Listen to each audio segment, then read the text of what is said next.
BNP chairman Tarique Rahman নাকি phone দিয়েছেন ইসলামী আন্দোলনের নেতাকে, এমন গুজব ছড়িয়ে দেওয়া হলো কয়েক হাজার ফেসবুক ও টিকটক অ্যাকাউন্ট থেকে।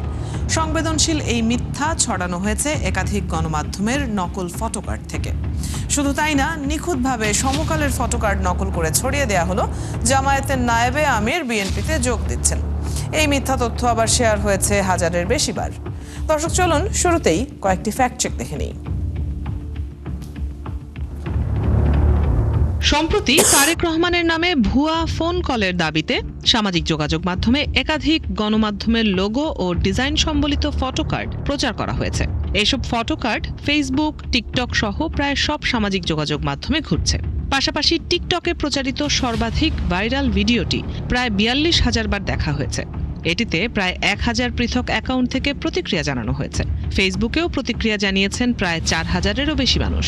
সেখানে দাবি করা হয়েছে, ইসলামী আন্দোলন বাংলাদেশের সিনিয়র নায়েবে আমির মুফতি সৈয়দ মোহাম্মদ ফয়জুল করিমকে বিএনপির চেয়ারম্যান তারেক রহমান জরুরি ফোন কল করেছেন। তবে ফটোকার্ডগুলো বিশ্লেষণ করে রিউমার স্ক্যানার টিম জানায় দাবিটি সম্পূর্ণ মিথ্যা।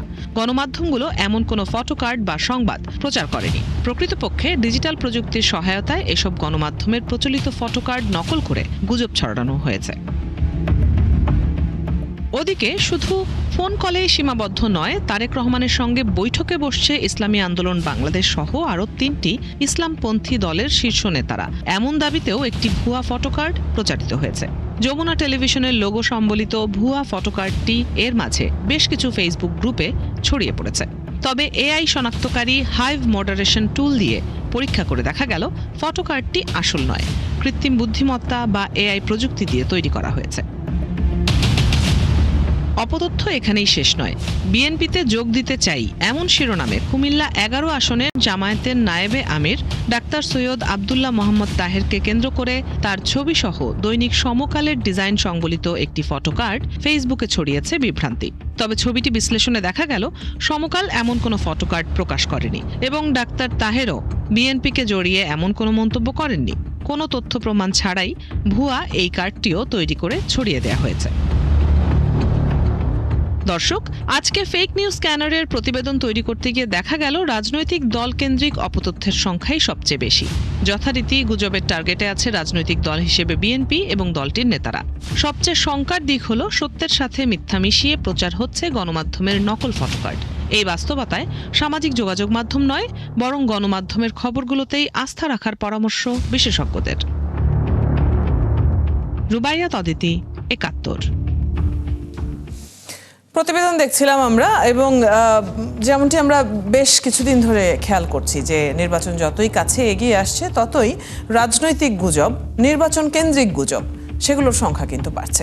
কথা বলবো এসব নিয়েই। আজ আমাদের সাথে বিএনপির ভাইস চেয়ারম্যান শামসুজ্জামান দুদু যুক্ত আছেন, চলে যাচ্ছি তার কাছে। স্বাগত জানাচ্ছি আপনাকে ৭১-এ। আমরা কিছু অপতথ্যের বিশ্লেষণ প্রতিবেদনটিতে দেখছিলাম। এর বাইরেও আরও নানান ধরনের অপতথ্য ছড়ায়। কিছু হয়তো আপনাদেরও চোখে পড়ে, কিছু হয়তো সেভাবে ভাইরাল হয় না, সেভাবে চোখে পড়ে না। তবে নির্বাচনকে কেন্দ্র করে গুজব এবং রাজনৈতিক দল হিসেবে বিএনপিকে কেন্দ্র করে টার্গেট করে যদি বলি, গুজব প্রতিদিনই ছড়াচ্ছে।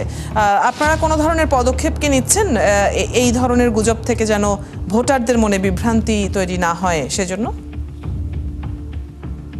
জি, আপনাকে ধন্যবাদ, ৭১ টিভিকে ধন্যবাদ যে এই অপতৎপরতার বিরুদ্ধে নিয়মিতভাবে এই ফেক নিউজকে সামনে নিয়ে এসে যে দল, ব্যক্তি, প্রতিষ্ঠান তাদের সঙ্গে আলোচনা করে সরাসরি দেশবাসীকে কোনো কোনো ক্ষেত্রে বলবো যে বিশ্ববাসীকেও এই ব্যাপারে অবহিত করার জন্য আমি ৭১ টেলিভিশনকে ধন্যবাদ জানাচ্ছি।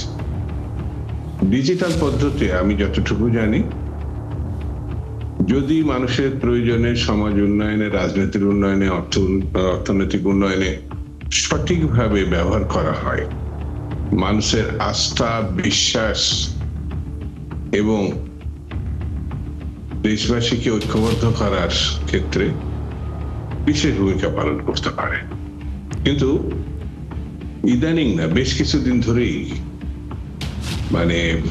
এমন কিছু সংবাদ আজকে যেগুলো আপনারা দেখালেন রাজনীতিবিদদের সম্বন্ধে, যে ঘটনাগুলো আদতে বাস্তবতার সঙ্গে কোনো মিল নাই।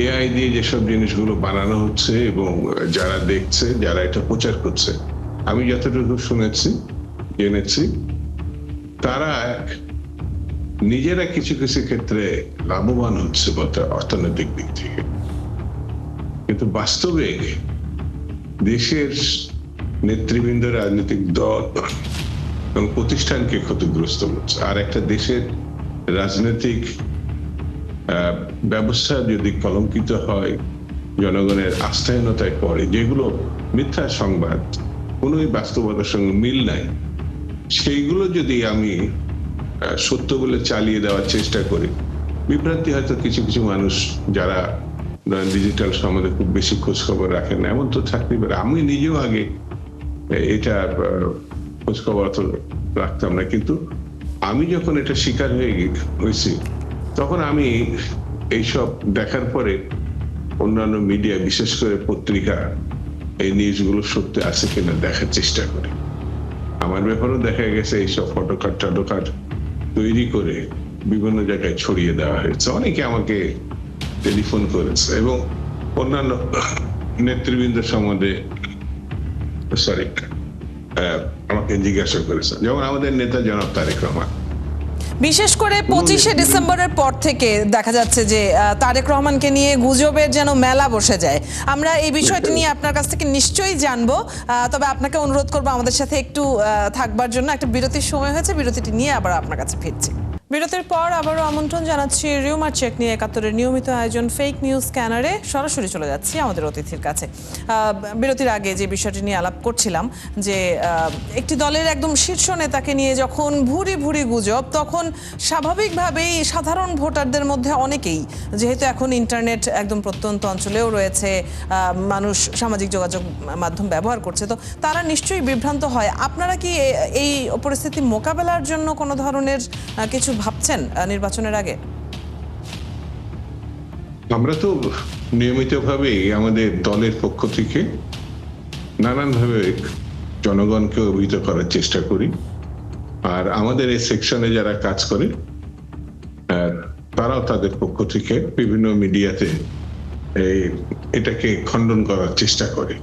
এটা হয়তো আপনাদের নজর আছে। তবে যতটুকু হওয়ার দরকার, প্রতিপক্ষ যেভাবে নেমেছে, বিশেষ করে একটি মহল, একটি রাজনৈতিক দল, শোনা যায় তারা লক্ষ লক্ষ কোটি কোটি টাকা ক্ষেত্রে বিনিয়োগ করেছে এবং সোশ্যাল মিডিয়াতে বিশেষ করে এত বেশি সক্রিয় এবং প্রচারণা চালাচ্ছে, যেটা মানে একেবারে এক কথায় ভয়ঙ্কর বলা যায়। যেন তারেক রহমান বা বিএনপি, এমনকি তারেক রহমান সাহেবের পরিবার সম্বন্ধে নানান মিথ্যা অপপ্রচার, এগুলো তারা প্রচার করছে বিভিন্ন পত্রিকার নামে, বিভিন্ন টেলিভিশনের নামে, বিভিন্ন, যেটাকে আপনারা এখানে উল্লেখ করেছেন ভেক, একেবারে পুরোপুরি মিথ্যা, সেটা তারা চালিয়ে দিচ্ছে। এই দলটি কখনো কখনো ধর্মকেও ব্যবহার করছে এবং ধর্মীয় লেবাসকে তারা ব্যবহার করছে। মানে এই মিথ্যার আশ্রয়টাকে মানে যৌক্তিক এবং প্রতিষ্ঠিত করার জন্য তারা যেসব কাণ্ড করছে। অবশ্যই আরেকটা দিক আছে, এদেরকে ইতিমধ্যে মানুষ চিনেছে, এখন না, এটা পাকিস্তান আমলের শুরুতে এরা সোজা বাংলায় বলি, 47-এ ভুল সিদ্ধান্ত ছিল, 71-এ ভুল সিদ্ধান্ত ছিল, 24-এ ভুল সিদ্ধান্ত ছিল। তারা মানুষকে বিভ্রান্ত করে এবং মিথ্যা প্রচার করে, কিন্তু আদতে তারা সঠিক জিনিস কোনটা, এই বিষয়টি এখনো পর্যন্ত তারা ধরতে পেরেছে, এটা আমার কাছে মনে হয় না। এই কারণে তবে আপনি যেমনটি বলছিলেন যে একটু আশার ব্যাপার হচ্ছে, এখন মানুষ কিছুটা বোঝেও, মানে সব গুজবে একদম গা ছেড়ে দিয়ে সব বিশ্বাস করে ফেলার যে প্রবণতা, সেখান থেকে বোধহয় মানুষ একটু একটু করে বের হতেও শুরু করেছে। আমরা নিশ্চয়ই প্রত্যাশা করব যে নির্বাচন সামনে রেখে কিংবা নির্বাচনের সময়টিতে আসলে যদি আরো অপপ্রচার বাড়ে, যেটা সম্ভাবনা তো রয়েছেই, আশঙ্কা রয়েছে, সেটি যেন সেভাবে নির্বাচনকে প্রভাবিত যেন না করে। আপনাকে অনেক ধন্যবাদ আমাদের সাথে আজকে যুক্ত হবার জন্য, সময় দেওয়ার জন্য। দর্শক, আমাদের সাথে বিএনপির কেন্দ্রীয় ভাইস চেয়ারম্যান শামসুজ্জামান দুদু যুক্ত ছিলেন। এতক্ষণ কথা হচ্ছিল তার সাথে।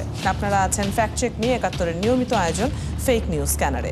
প্রতিদিন আমরা রিউমার দূর করতে হাজির হব ঠিক একই সময়ে একইভাবে। আপনারাও যুক্ত হতে পারেন। যে কোনো খবর যদি আপনাকে সংশয়ে ফেলে সেটির একটি স্ক্রিনশট আমাদেরকে মেইল করতে পারেন fns.71tv@gmail.com অথবা ফেসবুকে যোগাযোগ করুন www.facebook.com/fakenewscanner। আমরা সেই তথ্যের ফ্যাক্ট চেক করে আপনাদের জানাবো।